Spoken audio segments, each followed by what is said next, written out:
Good afternoon, everyone. My name is Mary Knotts, and I'm going to start this show off for us. In a moment, I'm going to hand this over to Mary Fitch, our executive director, but just a few housekeeping reminders. We are recording this session, just for your awareness. And if you are a committee lead and you're not speaking until the end of this presentation, please mute yourself. Thank you. And I'm going to hand it over to Mary Fitch now. Hello, everybody. Thank you for coming to our annual business meeting. And Marion, if you can go to the next slide. Our annual business meeting is required by the bylaws of the chapter. So we need to do this once a year. Next slide. Our agenda will be as follows. We're going to do the executive committee report, and Allison will be giving that report. Our treasurer's report will be given by Rourke. Then the executive directors will be given by me, no surprise. Then we're going to go through a lot of committee reports, and then we want to hear from you. It's a difficult time in our city right now, and we want to make sure we hear from you about what we can do to help. So on that note, let me introduce our 2025 president, Allison Pavlonis. Allison, take it away. Thank you, Mary. So you can go to the next slide. We're going to kick off with our mission, vision, values. So I think most people know and apologies, I'm in a conference room with an occupancy sensor, so I may be waving my arms around a couple times. We share a vision with our foundation, the Washington Architectural Foundation, and that shared vision is, as you read it here, we empower our community to design a better future. Next slide. But we as AIA DC have a little bit more focused mission statement, and that is that we empower our members, profession, and community to advance the value of architecture and design in Washington, DC. Design matters, equity matters, and climate change matters. As architects, we are agents of change. And I would just like to add on that front, I personally envision a chapter that elevates design that is contextual and informed by the communities it supports, a chapter made stronger by the diversity of its members and its committees, and a chapter that partners with organizations that are seeking to make an impact on the climate change that we're all experiencing. That being said, we want to highlight some of our significant achievements over the last year. Now you can go to the next slide. Thanks, Marian. Starting with the annual conference, which was hosted here in DC. We're grateful to everybody who participated, and especially our membership that volunteered. I personally want to thank our AIDC staff because it was quite an undertaking, and they did an excellent job helping to coordinate with the national chapter as we organized a lot of local programs, many of which you see here with our studio tours, the convention tours. I thought it was a really amazing opportunity to welcome a lot of architects to our home city of DC. Next slide. On the advocacy front, locally, we've been very busy with the following efforts. We continue to work with the DC Council to get a Good Samaritan law passed. A new draft of the bill is being put forward that would allow architects and other associated design professionals to help assess certain disaster-related buildings. And we're hopeful that that will see committee involvement this quite soon, and that we might get a ruling on this, as we are one of the few jurisdictions that does not have a Good Samaritan law. And we're also, over the last year, in constant communication with NCAR, but in particular, we worked to get the rolling clock stopped in DC, which was not automatic like other states and required a special rulemaking. So we're very excited about that for all of our professionals in the licensure process. In 2024, our president, Will Tace, really spearheaded the town hall and permit hackathon to improve the permit process in DC. So we hosted a couple events in partnership with the DOB, and those efforts are ongoing. We're currently waiting for some feedback from them following our permit hackathon. So we're hopeful that that process will continue to move forward. And we have really established a great line of communication with them. So that's been exciting to see. We are also trying to make sure that members understand the Bird Safe Buildings Act that went into effect last year. So we're working to get a webinar together so that our membership has access to that to understand the implications to our local DC buildings. And we're really thankful to the Advocacy Committee for bringing City Council Chairman Phil Mendelson to DAC. They hosted a coffee event with him in the fall sometime. And I thought that that was a really great conversation to hear from him directly, how he thought we could be helping to, in partnership with them, tackle some of the issues that they are seeing at the council level. Of course, I feel like on an advocacy front, I can't overlook all of the things that have been going on nationally. As Mary mentioned, we do plan to spend the end of this meeting taking comments from members, if you have them, which I know many of us have concerns about some of the recent executive orders and numerous federal layoffs that are significantly affecting our area. And I would just add, I have been speaking with the presidents of AIA Potomac Valley and AIA Northern Virginia. Since we know that this is a regional thing, our chapters are planning to share resources as they become available to try and help our members and associated family members that have been affected. So we're really still in a listening phase. We're trying to understand all of the implications, but we don't want to listen for too long. We want to be proactive and taking action as well. So just yesterday, myself, along with 400 members of the AIA, were on the Hill for Hill Day, meeting with our local representatives. And a big part of the discussions that I had with our Maryland representatives and our DC representative was what resources they are offering to their constituents. So we're planning on pulling those resources together to make available to the wider across our 3 chapters. But we want to hear more from you. This will be an ongoing effort to try and be in communication with our membership. And we at National have a very robust advocacy team. So if you have any desire to become more involved in those efforts, or if you have questions about our positions or how we can be more involved, please reach out to myself, Mary, and we're happy to connect you with the national advocacy team as well.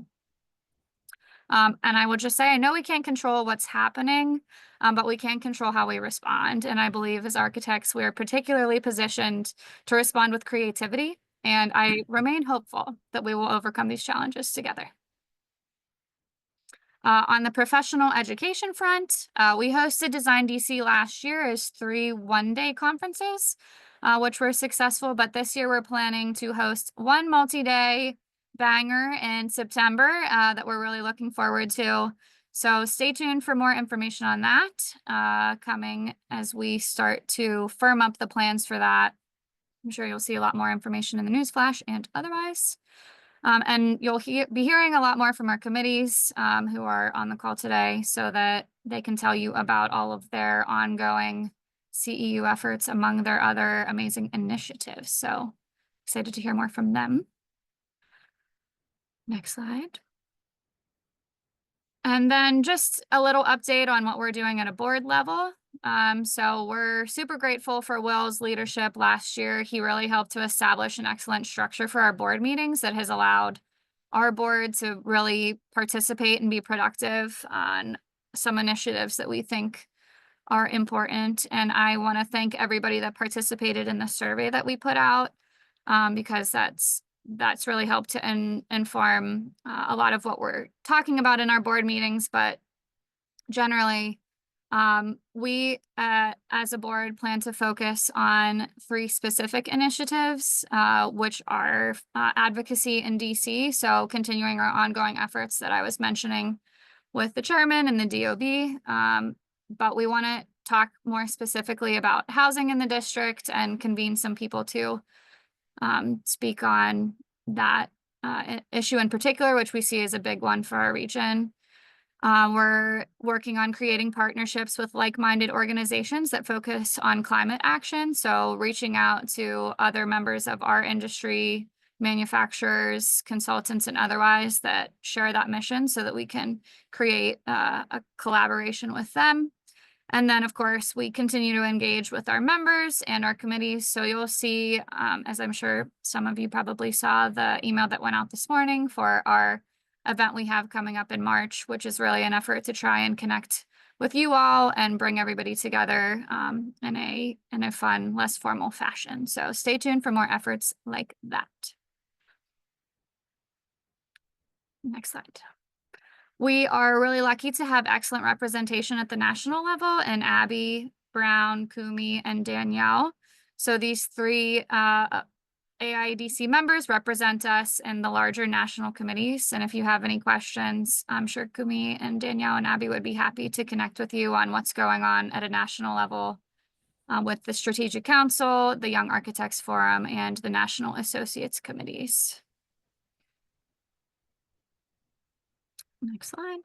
And of course, we want to congratulate all of our newly licensed members. Very exciting. Snaps and rounds of applause for Sarah Bannerman, Melanie Barron, Vidusha Sridhar, Emma Lineberry, Gada Alam, Lauren Pope, Melina Pickard, Andrea DeCarlo, Kristen Hill, Andrea Nichols, Sarah Rivard, Benoit Menu, Harini Chadraskar. Apologies if I'm butchering anyone's names here.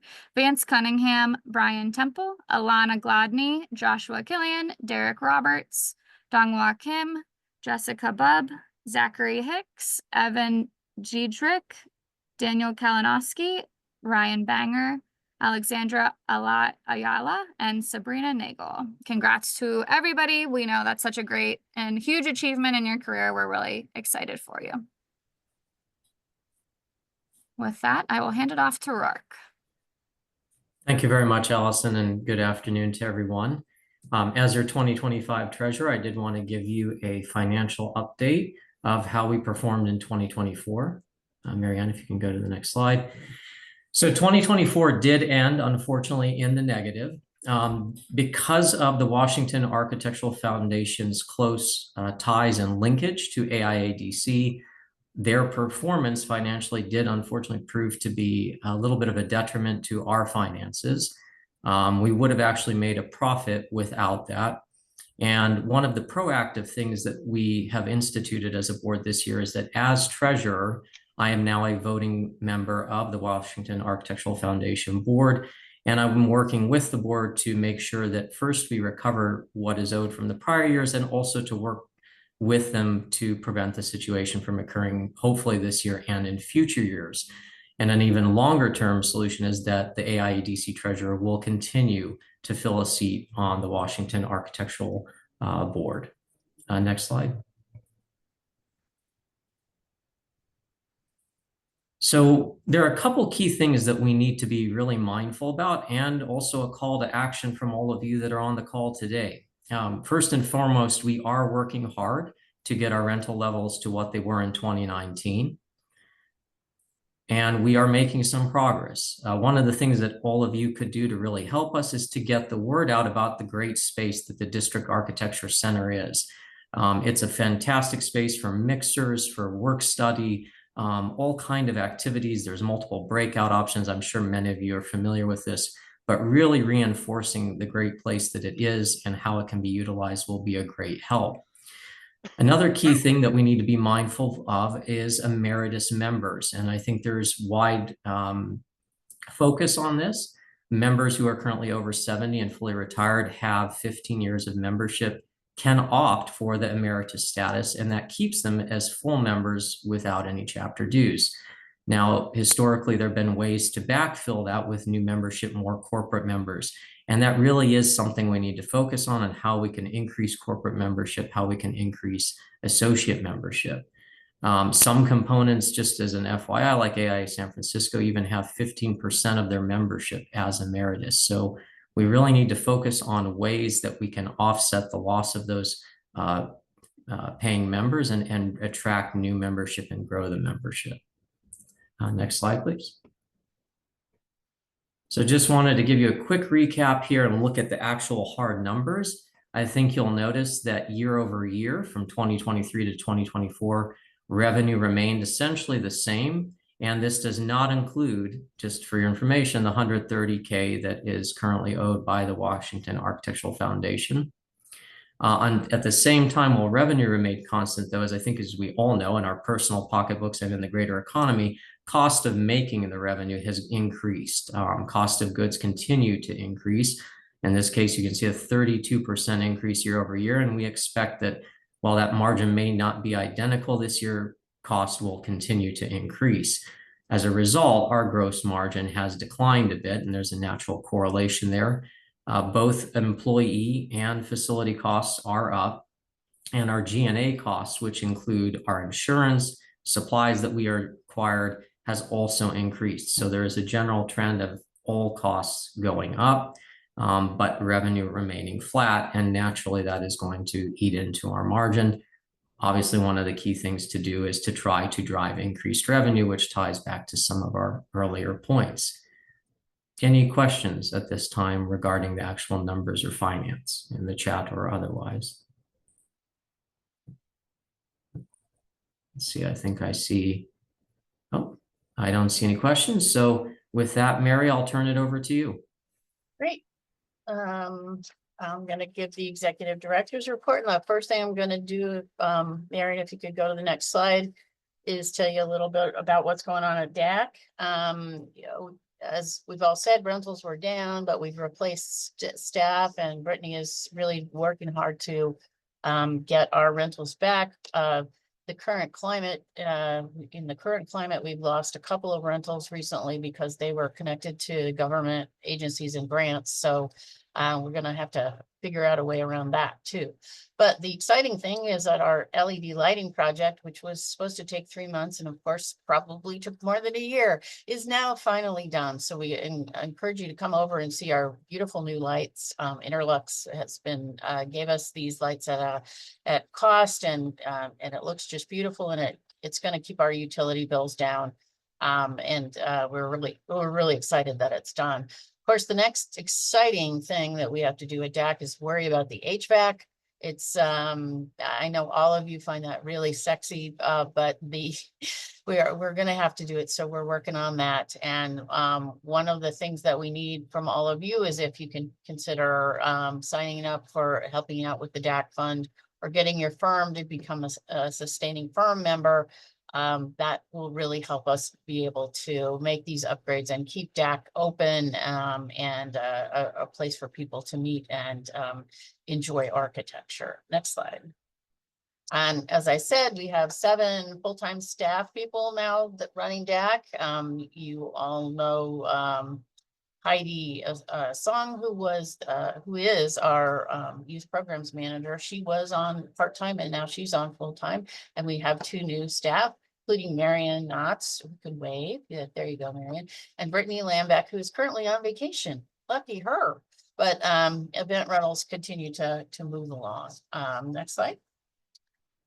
And on the education front, we're doing a lot. Design DC will be one big event this year. Green is the new black, resilient design in an uncertain world. Doesn't that sound topical?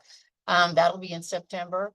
We're also going to do, along with working on the Good Samaritan law, we're going to do safety assessment training, and you're going to see some amazing programming coming up from our committees. And of course, we have great exhibitions. That's kind of an entry-level thing for people to start learning about architecture. Last year, we had Reimagine New Uses for Old Buildings, and that was up during the conference. We had Designing a Learning City, and we had Homesick by artists Camilla and Sia. Right now, we have Built to Adorn, designed by our very own Molly Watkins, all about jewelry that takes the form of things in the National Capitol. And we have Art by Architects with some really cool projects. So we encourage you to come see. Hopefully, for all of you who are signing up for our Shade DC design competition, we'll hopefully have those on view in April. So we're really looking forward to that. And I think as well, yes. And now, Mary and I hand it back to you to get our committee plans and committee reports going. Alrighty, sounds good. Thanks, Mary. Just a few reminders, guys, as you're doing your committee reports, You should all be able to speak. You should all be able to be seen. Try to keep this to 2-ish minutes if you can, and I'll advance the slides as you tell me. Once I get my mouse back. There it goes. Okay, so Estelle is first. Hi, so this is the ASL group. It's architects coaching and empowering leaders. This is really meant for mid-level career kind of mentoring and cross-mentoring. You can go to the next slide if you want. But our, excuse me, sorry. Our general vision is to accelerate opportunities for leadership and mentorship for architects in the middle of their careers. And generally our goals are to create leadership training and mentorship opportunities. And we do this through a curated DAC leadership series, as well as hosting yearly 360 mentoring events. And so we had our first 360 mentoring event in January, and probably our next upcoming event will be one of our leadership series, which is typically a panel of industry leaders that talk about, you know, how they sell, how they build relationships, and things of that matter. Go to the next one. And so those are kind of our general series that happen throughout the year. And typically it's probably 2 of the leadership series and probably 2 of the 360 mentoring groups. But with that, I'll keep it to my 2 minutes. Thanks, Renz. Okay, I believe advocacy is next. Hi, everyone. So at the advocacy committee, you can see here our mission statement. Our 4 main objectives is become a resource for DC architects, promote issues that are important to DC architects, team up with other committees, whether that be advocating for things that their goals or working on programming, and then also supporting and advancing equity in the built environment. Next slide, please. This is a typo. This is actually things that we're looking forward to do in 2025, including establishing resources on the AIA DC website that would include the page on bird-friendly glass bill and also the proposed Good Samaritan Act. Continuing our coffee series with talking to Councilman Robert White or the Deputy Mayor for Economic Development. And then we'd also like to restart our ANC training. And including with those things, we want to work on different zoning code changes and building code changes. You can see listed here, and also keep a track on city council legislation as it's getting introduced into the council. The next slide. And this is just a review of what we did last year, including our initiative to promote DC statehood at the architecture conference, and then our coffee with Chairman Mendelson. And if you'd like to join us, you can contact either me or Brian, who I think is also on this call. And we're happy to meet with you to discuss ideas or send you our invite to our monthly meeting. So, thanks. ArchOps does not have a representative here today, so I'm just going to pause on their slides briefly and let you guys read, observe. If you want contacts for ArchOps, please feel free to reach out to me. Also message me if you don't have my email.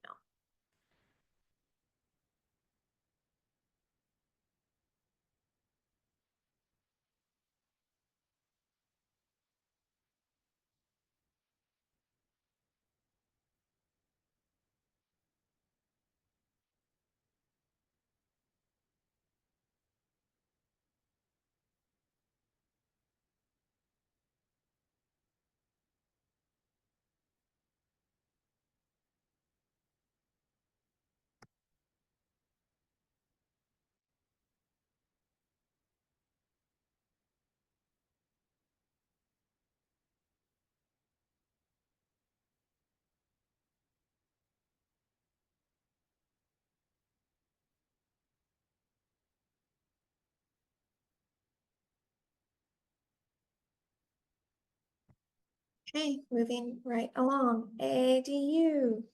Hey everyone, my name is Andy. I'm the chair of Asian American Designers Union, or AADU. AADU is a committee dedicated to bring together Asian American architects and designers, fostering professional growth and encouraging collaborations across different groups. We organize events to share our experiences shaped by our diverse backgrounds, exchange professional opportunities, and host panel discussions on the role of responsibilities. of minority designers. Additionally, we actively seek collaborations beyond our committee, continuously expanding our network and partnerships. Next page. One of our signature programs is called Perspectives, also known as the AADU Forum. We invite individuals from various backgrounds to engage in discussions about architecture and design from different viewpoints. Over the past years, we've witnessed the growing influence of AI on design industry, prompting us to explore the intersections of emerging AI trends and traditional design practices.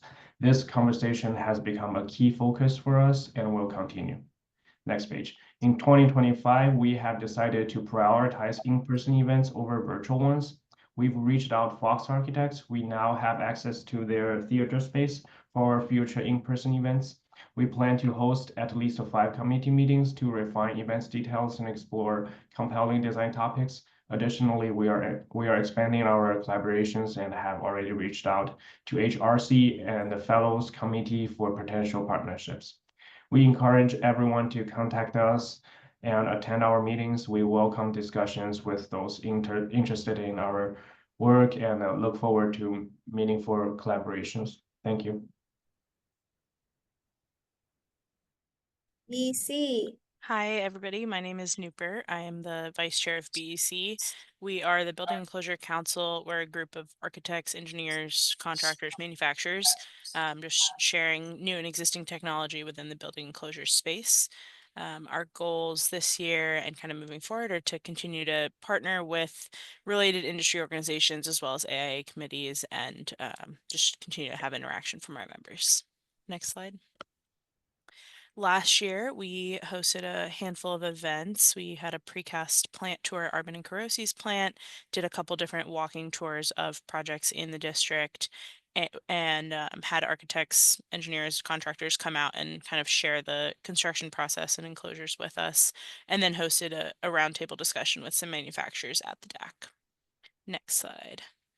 And looking forward to what we're doing this year, we just hosted our first event yesterday at the DAC, talking about window walls, curtain walls, and storefronts. We'll be having a event at the DAC talking about a project showcase, the Bechtel train car, and partnering with the Design Excellence Committee, and then have some plant tours and additional roundtables on the calendar moving forward. That's all. CAE. Good afternoon. I'm Jennifer LaBerge, and I'm serving as chair again for the Committee on Architects for Education. And our mission is to gather a broad range of stakeholders committed to the design of great educational environments. We provide a forum that is dedicated to promoting the importance of educational architecture, acknowledging how schools contribute to resilient communities, learning from our region's many success stories, sharing innovative ideas and educational design best practices, and celebrating our collective commitment to creating great school facilities. And just a quick overview of some past events. Last year, we had our Back to School Fall Social, which is our signature event, Pechakucha style. We try to do that every year. We also had a library event, the evolution of the modern library as learning environment, that was very well received. And then looking back, 2023 was also a busy year for education events. Next slide. And so looking ahead into 2025, we're currently planning a project tour and a higher ed spring signature event. So stay tuned for that. We are also going to be doing the Back to School Fall Social again, and then end the year with a panel discussion. Typically our meetings on the 3rd Tuesday of the month, so please reach out if you're interested in collaborating or joining. Thanks, Jennifer. All right, CKLDP. Hey everyone, I'm Kumi Vikramanayaka. I'm one of the co-chairs for CKLDP DC this year, along with James Jessima. So I think everyone knows about CKLDP DC, but for those who don't know, Christopher Kelly was an active member in the DC architecture community, and as well as in the Gensler office in DC, and he was a true advocate for emerging and early career professionals. And unfortunately, he passed away unexpectedly in May 2012. And this program, CKLDP, was then founded in his honor in 2013 by Ryan McEnroe and Sean Stedler. So what started from DC have now spread across the country. As you can see, we have 11 allied programs across the country, and we have graduated almost 192 DC scholars through the program. This is the first year CKLDP will be its own committee. Earlier, we used to be part of the Emerging Architects Committee, so we are excited about that. Our mission is to provide 16 emerging professionals in DC with a supportive network and engagement with the industry and its leaders, while providing guidance as to how they can shape their own future. And our vision is to cultivate the next generation of architectural leaders while expanding our reach to the other AIA chapters nationwide. Next slide. So last year, we had 16 scholars who organized and planned 8 different sessions. And each of those sessions, they were focused on a thematic and timely topic, different from each other. So these sessions typically feature panel discussions, tours, and workshops, and they were held at, as you can see from the photos, at various locations across DC. These sessions featured industry leaders and professionals from diverse disciplines across the DC community. We had over about 45 speakers participating in various capacities. Next slide. So building on last year's success, we have launched this year's program with a new cohort. You can see the new 16 scholars on the screen. And in fact, last Friday, we held our first session, Leading Together, at the Milano showroom, where our scholars explored ideas relating to leadership, effective communication, and different leadership styles. And you can see the topics of the rest of the sessions we have planned for the year.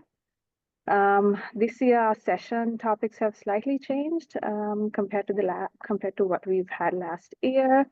So look forward to another impactful and a successful year.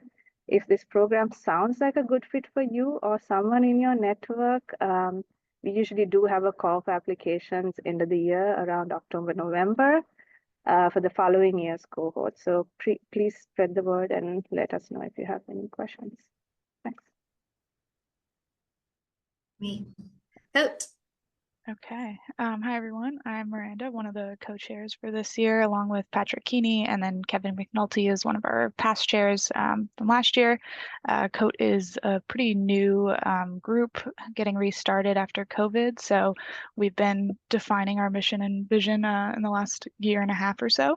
So really the goal of the Committee of the Environment is to create connections among architects, allied professionals, and to promote climate action and climate justice in the built environment by facilitating cross-industry collaboration and networking.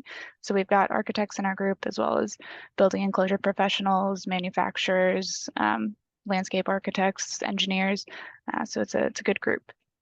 If we could go to the next slide. So last year, we kind of got started off the ground.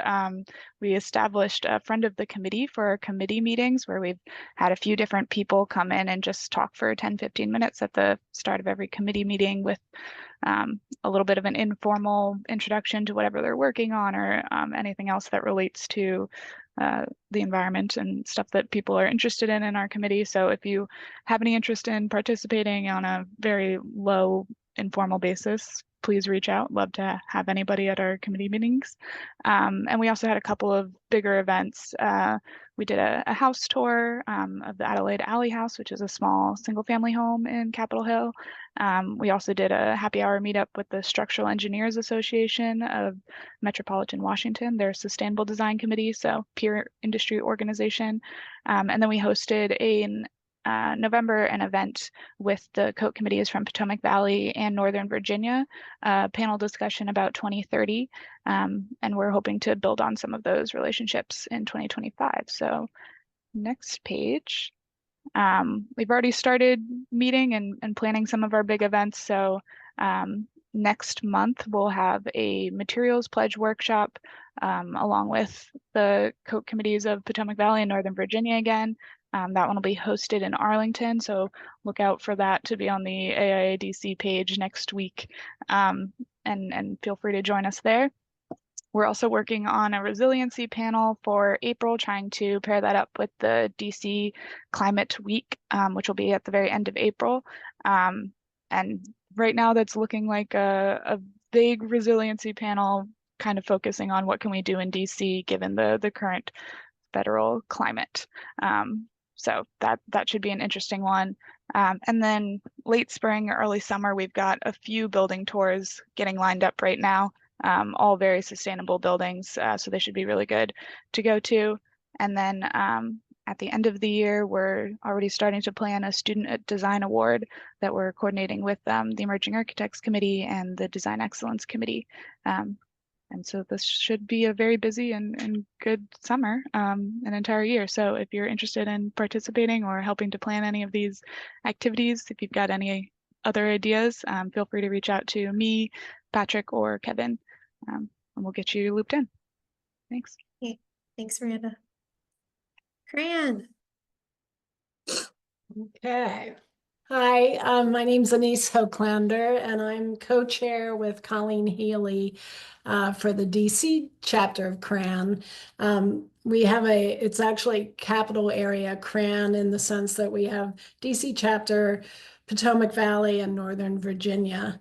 And one thing that we really pride ourselves about in this committee is that we are a very diverse group of people. We have all kinds of affiliates involved, as well as residential architects. We have architectural photographers like me, and real estate agents, landscape architects, interior designers, and builders. So it's a very interesting group.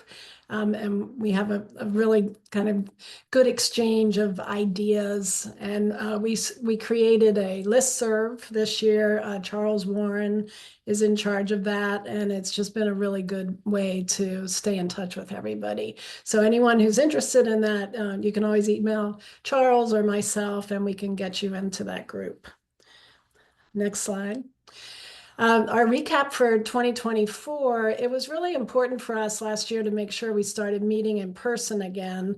Most of our either our steering committee meetings, which includes all 3 chapters, or our DC chapter meetings, we do over Zoom at this point. But we wanted every event that we had be in person.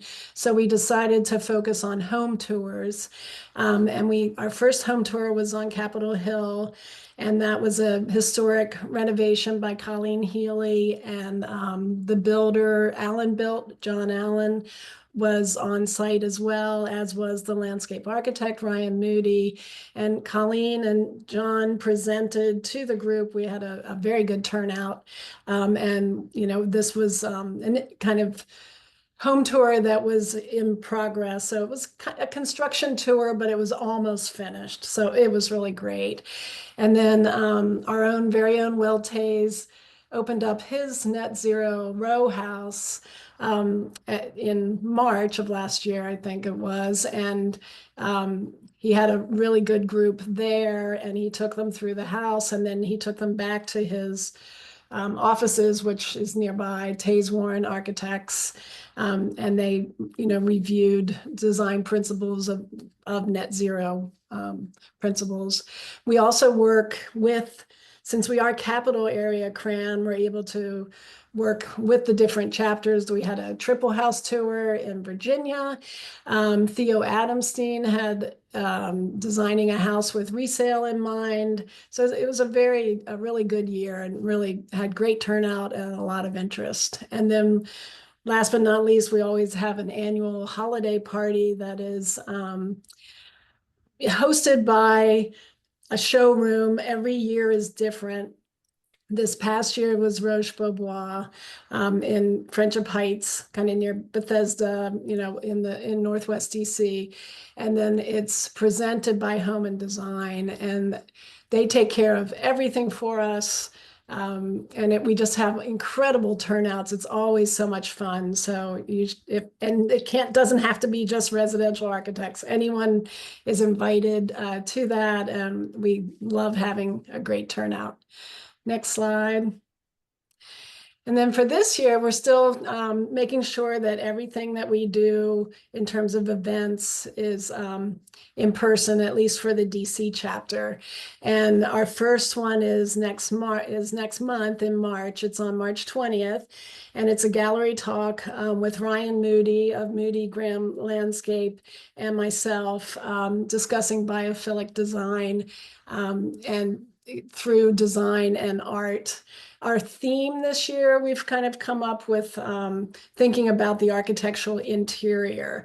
So that talk will, discuss quite a bit of that. And then we have an interior lighting event in June, another Lutron experience lighting event in September. And then we will have our end of year event. It's to be determined, but it will be in DC this year. I don't have, what Potomac Valley or Northern Virginia is doing on here, but there are plenty of times where we all collaborate together. So there'll be many more events than just this. And we do have an Instagram account, a lot of followers. You can always check that out too. But thanks. That's it. Thanks, Anise. DC.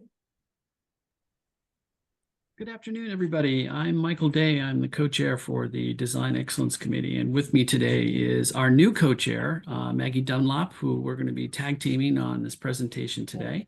Hi, everybody. We are very fortunate and glad to have Maggie as our new co-chair, and she brings a lot of design excellence to the role. And we're happy that we can kind of carry on our mission in 2025 and also as a follow-up to the great events that we had in 2024. Our committee mission is to recognize, educate, and promote design excellence to our members and to the community at large. Maggie's going to kind of go into the next slide and share with everybody how we do and meet our mission goals throughout the year. Yep, so we had a number of successes in 2024, including hosting a number of programs and events during the AIA National Conference. We also initiated our first generative design and AI lecture series, which was a great initiative started by some of our new members, and then a number of other open houses and happy hours at different architecture firms. Another big goal for us going forward is how we can celebrate kind of design excellence in DC through tours and programming. So upcoming, if you want to go to the next slide. So upcoming for 2025, we're going to have a tour of the Stacks development, which is really exciting. And then a tour and panel with Quinn Evans of the Air and Space Museum. That'll probably be around June.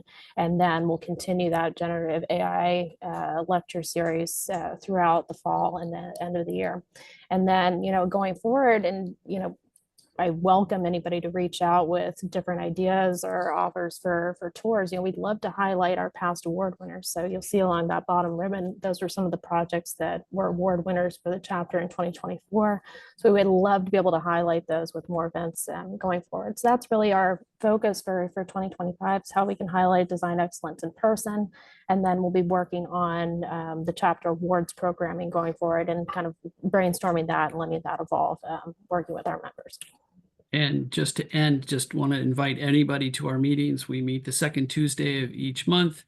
We really try to have in-person meetings, and we really couldn't do what we do without the support of the DAC staff and Mary with all of our awards programs. So a big shout out to them. We really appreciate it, and the board as well. So that's the end of our presentation. Thank you.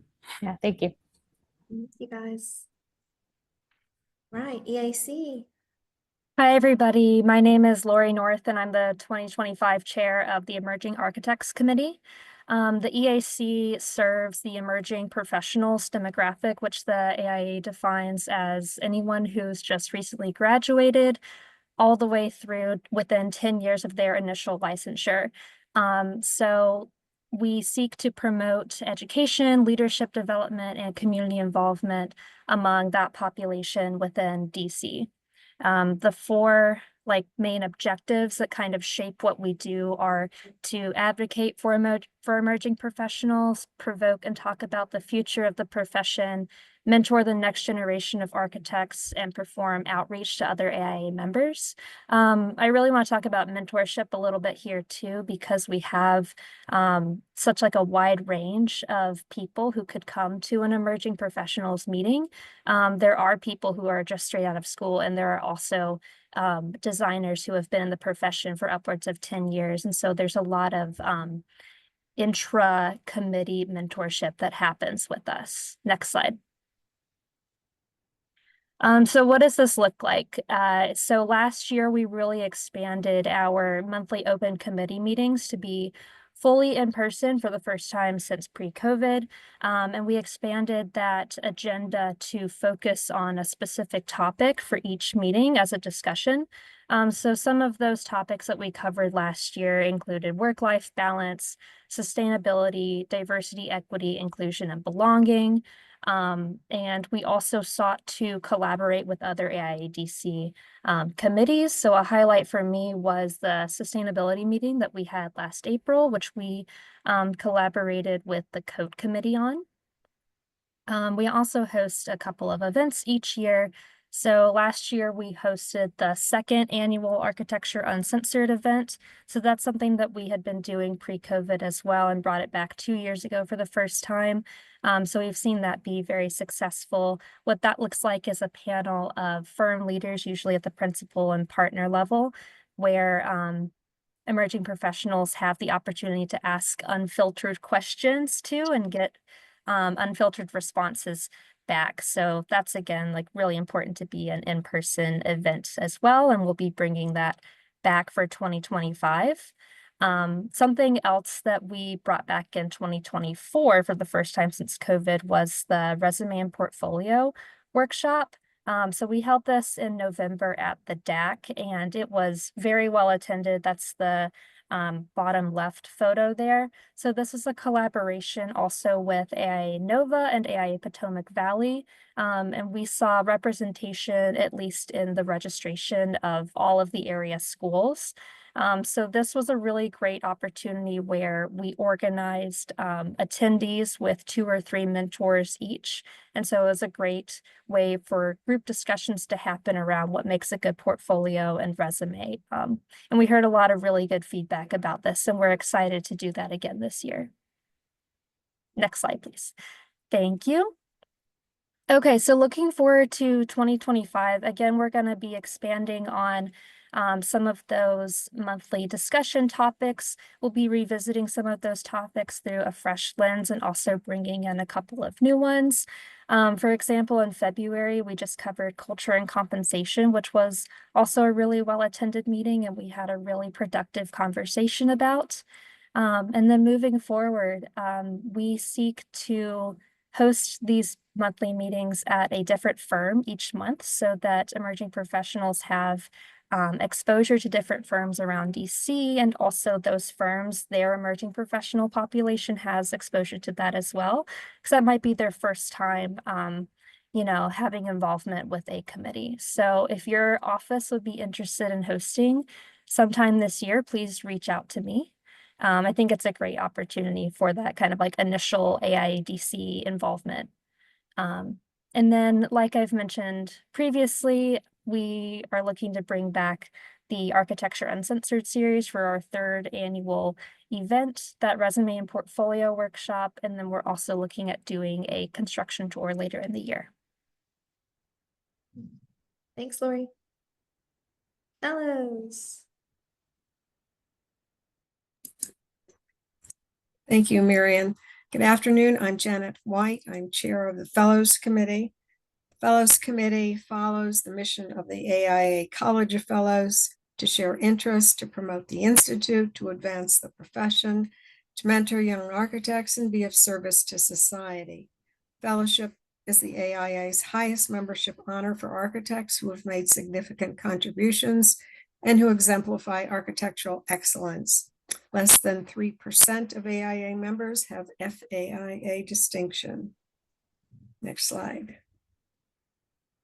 Congratulations to the recent elevations of the 2025 AIA DC Fellows, Lisa Chamandale, FAIA, Arathi Gowda, FAIA, Ben Caston, FAIA, Suzanne Klein, FAIA, and a special acknowledgement to the Resiliency and Disaster Relief Committee Chair at this meeting, Regal Leftwich, FAIA. Congratulations, Regal. Next, currently there are 151 fellows in the chapter. Approximately 24% are women. In comparison, in 2010, there were 115 fellows, of which only 13% were women. Next slide. Committee's program started last week with the call for fellowship nominations. They're due on March 19th. So if anybody here knows anyone, any architect interested in fellowship, please have them check the Fellows Committee webpage for the nomination requirements and for the schedule this year. The committee conducts an 8-month workshop program that meets monthly on Zoom. We have a candidate coaching mandate where successfully elevated nominees are required to pay it forward, coaching candidates and actively participating on the committee for the next 2 years. Since 2018, the committee has benefited from the WFAIA subcommittee, the Women Fellowship Awareness Program that encourages and provides fellowship awareness to accomplished licensed women in the chapter and to increase diversity. The WFAIA is testimony to the increase from the 13% women fellows in 2010 to the 24% women fellows we now have in 2024-25. Working with the emerging architects and the FPPC committees is also on the agenda. And thank you. Thanks, Janet. FPPC. Good afternoon, everybody. I'm Jim Volsky. I am the head of the Fellows Public Program Committee, and we created this committee almost 10 years ago, about 8 years ago, to sort of be the what's next after Janet's committee. So as Janet mentioned, there are 151 fellows in Washington, D.C., and we also bring in from Potomac Valley and from Northern Virginia as well. And so we have sort of, the mission of our committee is to kind of figure out ways to both, allow that committee to sort of collaborate with each other, but also how to share the resources of those 151 fellows in ways that benefit both the architectural community, but the community at large. There's about 8 of us on the committee. We meet monthly. Primarily over the last couple of years, we've had sort of 3 annual programs. We have one coming up this week. We generally do a winter lecture or winter roundtable discussion at the DAC, bringing in subject matter that's kind of pertinent to the overall community, but also that has sort of a fellow-centric bent to it, meaning somehow either a fellow or 2 or 3 fellows from the AIA are part of the program or part of the committee or part of the project that's being discussed. I'd encourage everybody to register for next Tuesday's program. It's about emergency homeless housing for families in the District of Columbia. I think with the whole kind of political climate out there, it's nice to actually celebrate a success in government. The district set out a couple of years ago to sort of put emergency family housing in all 8 wards of the district. They were successful doing that. There are 8 different projects. I think 3 or 4 of them will be featured on Tuesday night. We'll also have the architects for those projects, as well as representation from the District of Columbia, the client for the project, as well as a student who I think completed a thesis on emergency housing. So it should be a fairly robust discussion. It starts at 5:30 at the DAC. Registration is open and free for AIA members, so please come by. Last year, we did a similar program where we focused on the new Bezos Center at the Air and Space Museum. Prior to that, we had programs on how the Commission of Fine Arts works and different subjects. I think we did religious architecture one year. So it's varied. We did a really interesting one year that was on unbuilt projects. So we brought in fellows from different firms around the city to discuss their favorite project that didn't get built. So keep an eye out for those. It's usually in February. And then we have our biggest event of the year is in April this year, on April 11th. And what we're now, it's evolved into kind of the annual Fellows Dinner. It's generally held at the Cosmos Club. Everybody is welcome to come, and registration is open to that as well. The main purpose of that dinner, besides bringing fellows together in a social way, is to honor the new fellows. Janet and her committee do a great job of keeping the number of new fellows in the district up. So we always have new fellows to celebrate every year. As Janet said, there are 5 new ones this year, and this dinner is when they get a little fellows pin for their lapel, but it's also just a time for them to sort of celebrate their accomplishments. One of the primary purposes of that dinner is a fundraiser. We started pretty early on to kind of create a fellows endowment to the Barbara Laurie Scholarship Program. Our goal is to create enough money so that there's basically an endowment that doesn't need to touch principal, but can fund the scholarship program every year. We're over 100,000 now and working our way to the next 100,000. So, and the Fellows Dinner is a big source of that, as well as annual contributions from fellows. And then we also try and interact with other committees. In the fall, we generally have a social event with the Emerging Architects Committee, which is just really a low pressure opportunity for everybody to get together and for emerging architects to sort of chat and just have again, low pressure sort of engagement with different fellows from around the community. Next slide.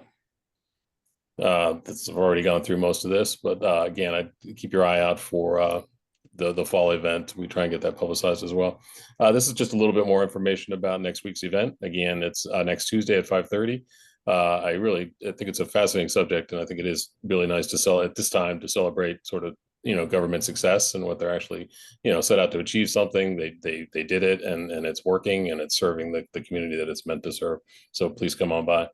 If anybody's interested in joining the committee, we're always open to new members. You don't have to be a fellow to be on the committee, but just reach out to me or somebody else on the committee if you're interested. But thanks again to Janet for getting us 5 new fellows this year. So appreciate it. Awesome. Thanks, Jim. Thank you. HRC. Hey there. I don't see my video pop up. Right there. We can see I am? you, Jim. Oh, okay. Good afternoon, everyone. I'm Jim Shepard. I'm the chair of the newly reformed Historic Resources Committee. And our mission is to identify, understand, and promote the stewardship of architectural heritage and cultural landscapes within the DC area. And we are engaged in promoting the role of historic preservation in restoration, rehabilitation, adaptive reuse within our profession, and engaging a knowledge community of members and allied professionals across our organizations and within the public.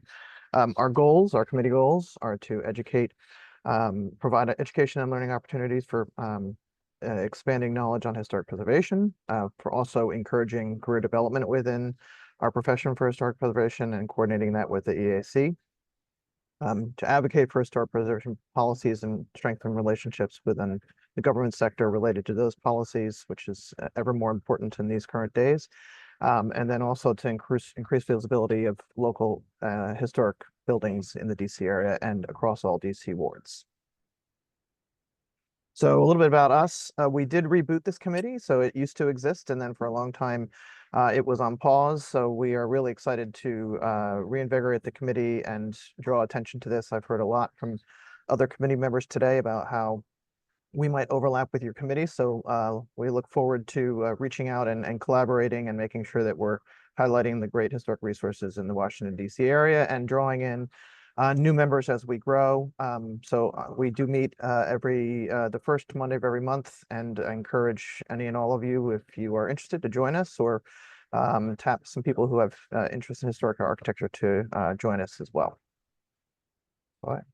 And our current initiatives, we are just out of the gate, having just been approved, I think, a week ago. So we now have a welcome packet that we've assembled. We're hoping to have a meet and greet mixer in April, and for May Preservation Month, we are looking to try and do a panel or a discussion focused around adaptive reuse, which is in formation, and we're coordinating with some other committees to make that happen.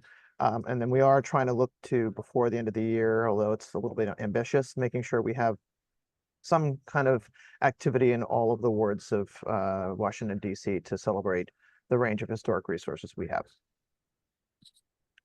Thanks, Jim. Sure. All right, Ladea. Hi, everyone. Thanks for having us today. I am the chair of AIA this year. My name is Oksana Ramos. And we're really excited about our 2025 mission and initiatives. LAIDA stands for Latin American Interior Designers, Engineers, and Architects. We are connecting with other Latino and Latinx design professionals in the area and also nationwide.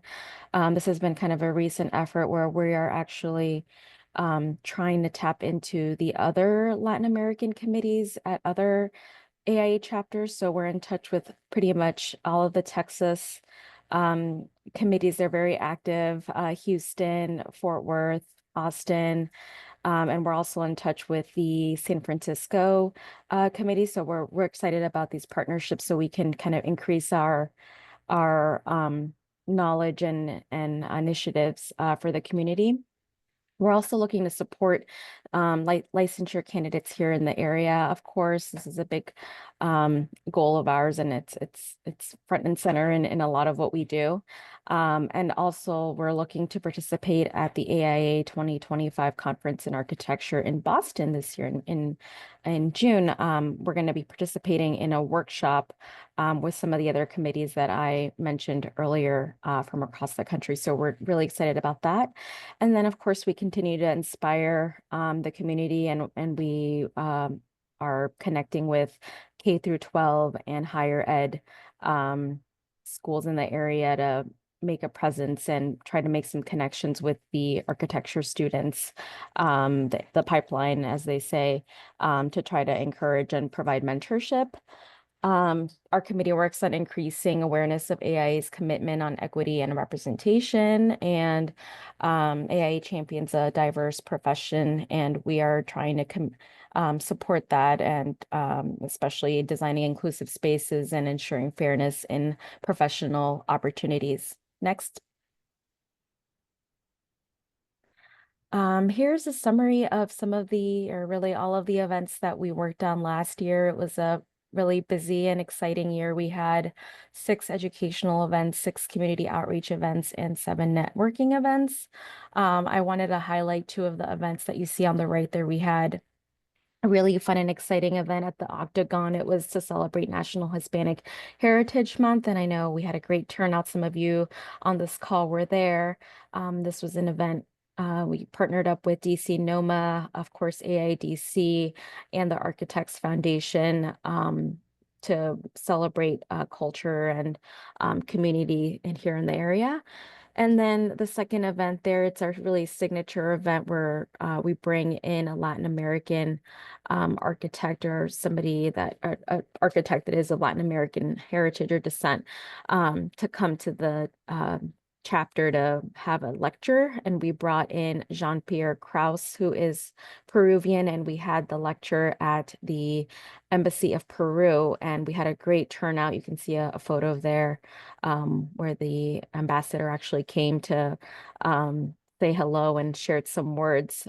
So we had a great turnout. This is an exciting event that we always look forward to, and we're starting to plan the maestros for this year. Now trying to coordinate with the speaker, and there's a lot of logistical things to look at, because a lot of the speakers that we look at the ones that we tap into are very busy schedules. So we're looking at potentially having Frida Escobedo come in. She's a Mexican architect who's based in New York City. We tried to get her last year, but she was really busy and she couldn't do it, but we're going to try to see if we can get her this year. Next, please. And then some of our initiatives for this year, continuing to support the licensure professionals that are working on their track. So we're looking to have an event. We have had events before with NCARB. That photo there was one that we had last year with NCARB.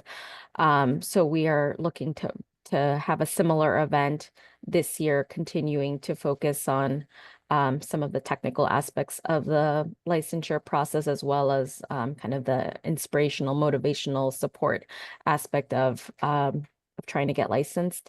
And then we're looking to plan the next maestros this year, and then the next image there is for the conference in Boston, which I mentioned, and then continue our community outreach with the local K through 12 and higher ed outreach that we have been doing. Liberty's Promise is one of our partners where we partner up and we go, you can see the image there is where we go to a school. This is an elementary school, and we give a talk about what AIA is about and talk a bit about what it's like to be an architect and try to encourage these students to look at pursuing architecture as a profession. And then we're gonna look at having a tour with one of our sponsors, Schönberg Labinas. And then our next event is going to be a tour and discussion with Lucretia Laudy, who is the board chair and co-founder of DuPont Underground. They are actually having their opening reception for the kickoff of the exhibition this Friday. I'll be there, and I encourage anybody else to attend. It's called Common Ground, Common Future. It is about reimagining the heart of the district. So it's going to be an exciting event. I think they've partnered up with DemPed, and they have a great list of sponsors and collaborators on that. And that's it. Thank you. Awesome. Thank you, Oksana.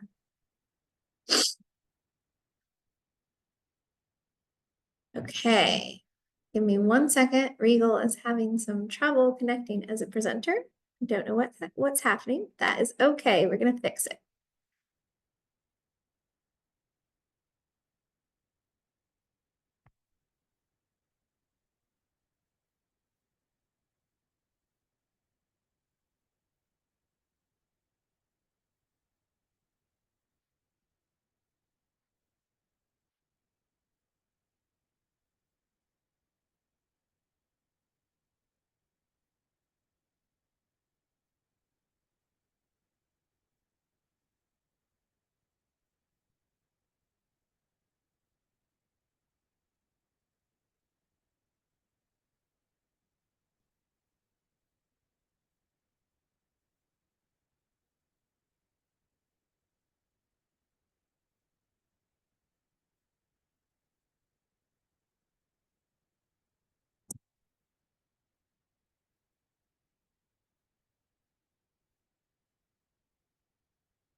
I am not seeing Regal still on.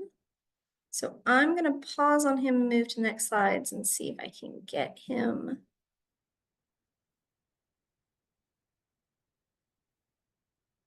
on in a moment. We will come back to resiliency. Small firm, can you guys go ahead?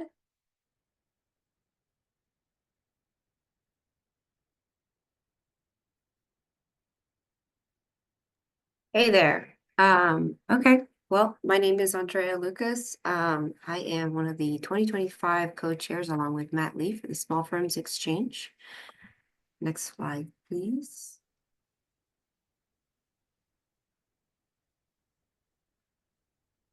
So our mission is based on the national mission for the SFX. We've tailored it in a way that it is a little bit more inclusive to our sister areas of Northern Virginia and Maryland, much like what I've been hearing from you all. We're trying to be a little bit more inclusive about our target membership in that area. And also we've included a bit about our allied professions. Our objects are threefold. We're advocating for the value of small firms in the AIA and in the public. And we're promoting business development, marketing, and leadership opportunities. And we want to empower our members by providing robust resources in order to support a successful practice. Next slide. So one of the ways that we are doing this is much like what you heard before, Will Taste has provided a great listserv, and we're emboldening that by creating a hub. We're very big on collaboration and resource sharing within our group. It's a very collegiate manner for us as small businesses and architects to share so that we have a larger impact. Some of the things that we've included are links to resources as well as resources that other people have shared with each other. We use this also to plan our events, and it serves as a collaborative database. So anyone in our group that is a member can add to this. We found it very successful, and we continue to use it for this year. We started it in 2024. We're just adding to it now. Next slide, please.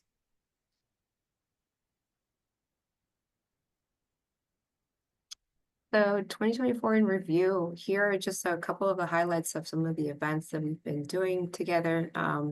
For the AIA conference last year, we were able to host a small reception for other SFX members nationally. It was really well received. We also were able to collaborate with the ESL group for their 360 mentorship. And we've also hosted a couple of events, a partnership panel discussion. We are also in the effort of sharing information where we are calling our effort the collective, which helps us reach the topic of firm operations on a small firm level. And we always do a year-end retreat where we can meet in person to discuss how we've been doing as a committee, touch base with our members to see what we can do to help support them in terms of providing resources. Something new that we've been doing on our committee meetings monthly is providing a spotlight. This helps us create a little bit of an outreach to AEC related, not just architecture members, so that we can tap into other resources as well that may not be available to small firms, but more for a larger firm. We're thinking human resources, we're thinking different programs that we can be using to make this all accessible on a small firm level. Next slide, please.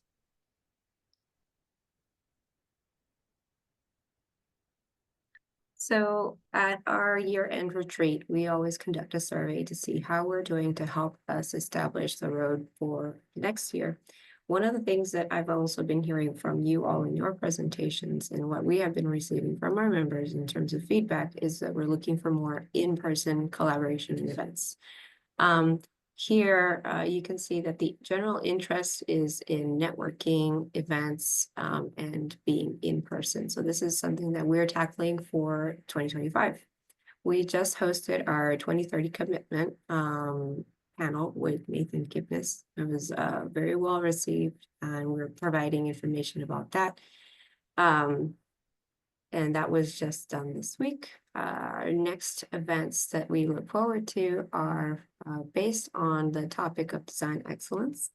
We want to create a networking event where we can bridge this topic and how small firms can begin to achieve design excellence and more of a robust presence.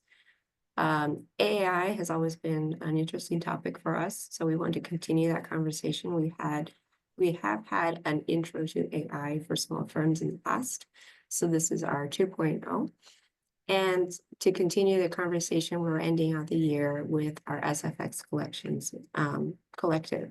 This is another opportunity for us to discuss operations on the small firm level.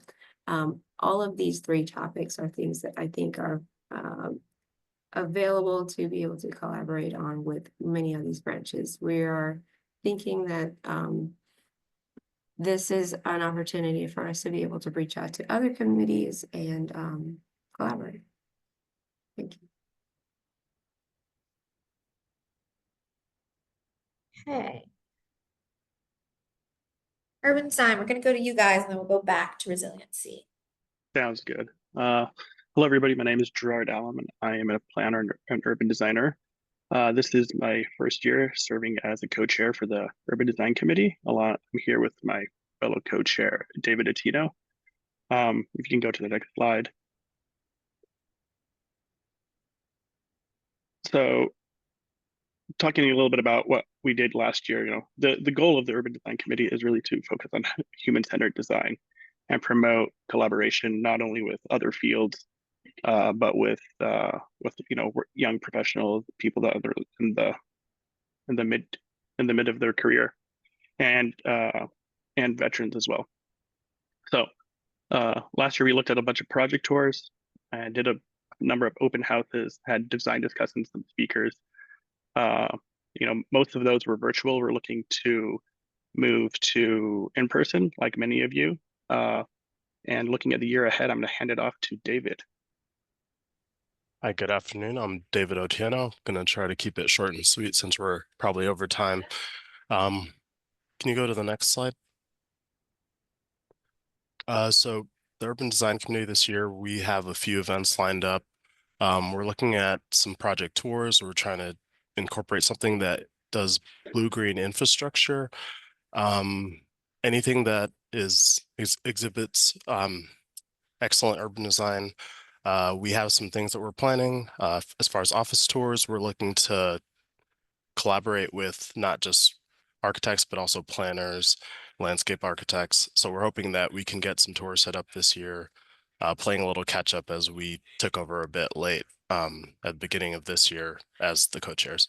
As far as partnerships, we're looking to obviously partner with other professionals that tie to urban design, but also we're looking at talking to universities across the DMV, and we're looking at potentially doing a scholarship / design competition where a student locally, whether it be at Catholic University, Maryland, or Howard or any nearby school, would be able to tie parts of their thesis to an urban design competition, and we're in the works on that. Gerard has kind of started to tee that up. And I guess to close out, anything, I guess any other committees that see a potential for collaboration, whether it be on tours or events, if you could reach out to either Gerard or I. And I think that's it. Thank you for your time, but also a shout out to Marion for help as we just started to navigate this committee process. Thanks for helping us out. Thanks, guys. I'm going to head on back to resiliency. I'm not seeing Regal or Caroline in the chat. If you are here, please pipe up. But if you aren't, I'm just going to hold on y'all's slides so that everyone can get an overview. And if you want to reach out to them after, please just, contact me or get their contact at the bottom of their first slide here. Hi, can you hear me? This is I Caroline. can hear you. Hi, Caroline. There we go. Hi. So sorry, for some reason it's saying you cannot start your video because it is disabled by the host. That's okay. I can fix that for you. Okay. Apologies for the delay. I had a bit of an emergency No come up. worries. All right, you should be good now, Caroline. Okay, thank you. Hi, everyone. Yes, my name is Caroline Sorge, and I am partnered with Regal Leftwich and Brian Forhan on the Resiliency and Disaster Relief Committee. We are really excited to dive into a new year. And on the next slide, we are beginning to display how we are missing some mode of advocacy here in DC, because a lot of these other states shown in red are under the Good Samaritan law, meaning that during a disaster and after a disaster, architects who have been through the SAP training, the Safety Assessment Program training, are able to actively serve to improve,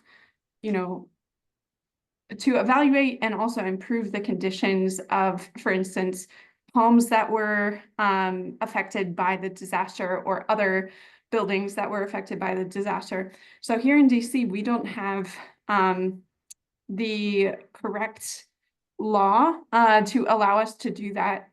And we as architects are not protected if we were to go and try to serve communities in that time.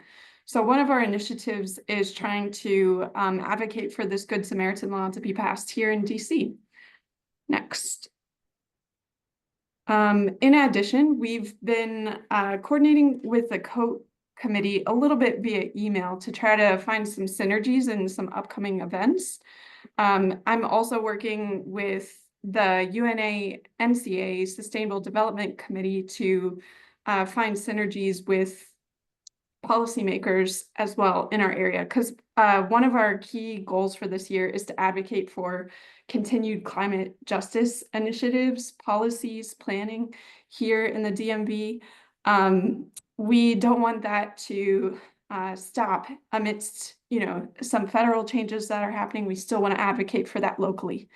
And so I've been in the process of kind of shaping an event that is going to be about this coming up in April. And this is a reminder to me to send that info to the COAT committee soon. And I would love it if other committees are also interested in partnering with us during this event. Is that the last slide? I believe it is. Okay, Yep, that great. was the last one. Well, thank you. I just want to thank all of the committees for their presentations. Those were lovely and comprehensive. And I think I hand this ship back over to Mary. I will hand it off right away to Allison, who wants to hear from everybody. So, Allison, take it away. Yeah, we just wanted to leave some time here at the end of the meeting in case anyone had any specific comments, thoughts, questions. As we move forward, I'll do my best to answer them, but I think as I mentioned, we're really trying to understand with in partnership with our sister chapters in our region what the impacts to our members are, considering the current political climate. Not to make it all about politics, but it's quite front of mind. Is there anybody that has anything?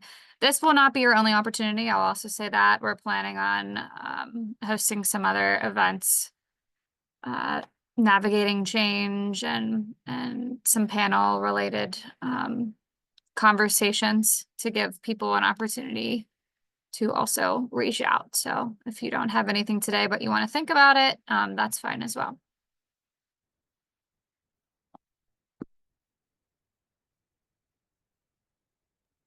I don't think we're seeing anything in the chat or the Q&A. Did anybody have any questions about anything that they saw or anything related to what's going on out there in the world? I see Mary put a note in the chat. I would love to hear more about that if you're still in the call, Mary. About the new bill? Yeah, the new bill for the Good Samaritan law is going to be of course the last session. The bill that you showed the picture of was in last session. This is a new session and it'll be reintroduced on Monday by Councilmember Allen, and we are working with the trial lawyers to make sure that they love it so that we can get it through council this time. So and we'll have more about that as soon as it is introduced. That is great. Thank you. Sure. So I know everyone's overwhelmed by the fabulous work of all of our committees. So let's all applaud our committees. And thank you all for being here today and learning about the chapter. This has been recorded, so we will put it on the chapter board page so that people can look at it at their leisure. I know you'll want to do it again and again. So with that, Marion, I think we can close out. I think we can close out. Thank you all again for coming and have a wonderful rest of your day. Yep. Thanks, everyone. Bye. Thank you.